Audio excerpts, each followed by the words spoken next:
Naršyti skaitmeninėje informacijos erdvėje gali būti gana sudėtinga, tačiau turint aiškią strategiją, tai tampa valdoma. Pradėkite nuo to, ką tiksliai norite rasti. Ar tai bus bendra apžvalga ar specifiniai duomenys.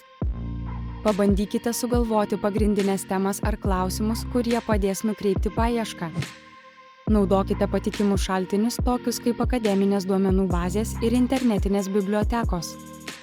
Taip pat naudokite bolio operatorius Year, Ene, kad tiksliai apibrėžtumėte savo paiešką. PVZ, klimato kaita, Year atsinaujinanti energija duos tikslesnius rezultatus nei tik klimato kaita. Radę naudingus šaltinius, užsirašykite svarbius puslapius, kad vėl galėtumėte juos pasiekti vėliau. Asmeninės paieškos strategijos kūrimas yra nuolatinis procesas.